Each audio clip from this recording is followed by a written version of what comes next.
Plus d'infos sur LCI, la campagne commence à prendre son rythme de croisière, surtout depuis dimanche et le meeting du Bourget, apparemment réussi pour François Hollande, ce qui inquiète d'ailleurs la majorité présidentielle. Et bonsoir Néla Latrousse, bonsoir Jean-Baptiste Marteau. Bonsoir Damien, bonsoir Catherine. On vous connaît bien sûr, vous êtes deux journalistes de LCI. Jean-Baptiste, vous présentez notamment à la matinale Le Week-end.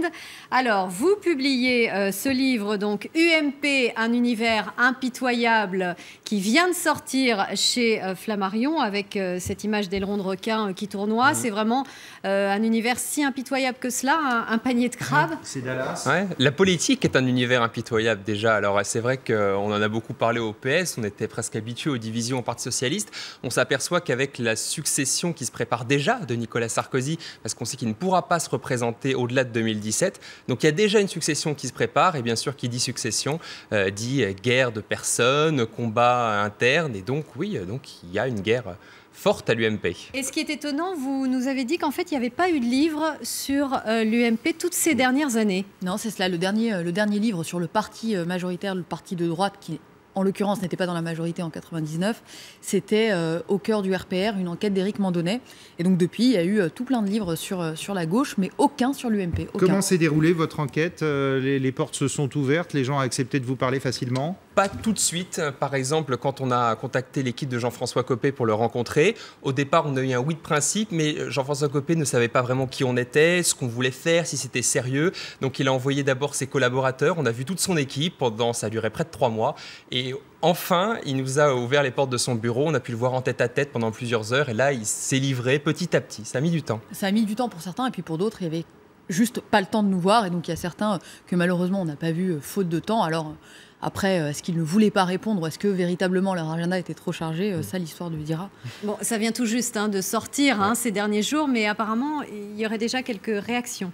C'est-à-dire que ça fait forcément parler en interne. C'est vrai qu'on sait qu'à l'UMP, tout le monde a essayé de le lire un petit peu. On a eu beaucoup de retours.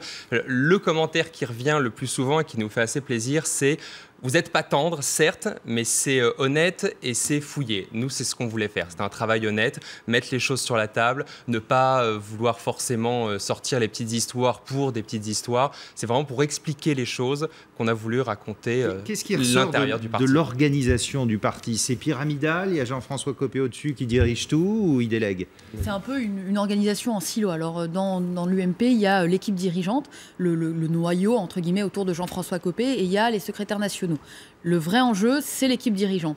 Le secrétariat national, c'est 250 cadres. Donc, grosso modo, c'est un peu du divisé pour mieux régner. Il y en a pour tout le monde et chacune des tendances est représentée. Copé les a doublés, ça a été multiplié par rapport à Xavier Bertrand avant. Oui, on appelait déjà cela l'armée mexicaine sous Xavier Bertrand, mais je crois que ça a été multiplié par 3 à peu près entre Bertrand et Copé.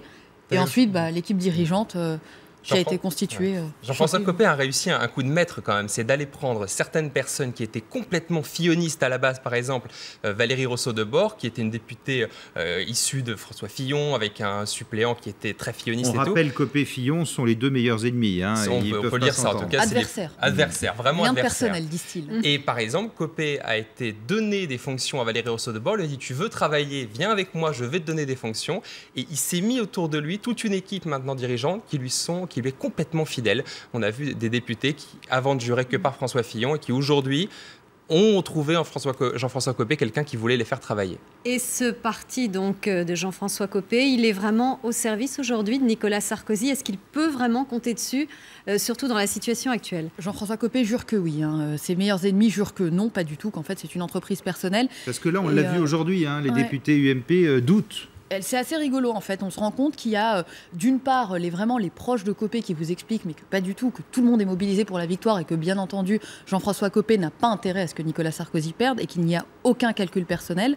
Et puis de l'autre, il y a certains députés qui vous disent mais alors pas du tout, on trouve que Jean-François Copé aujourd'hui il vante un peu trop son projet et pas assez le bilan.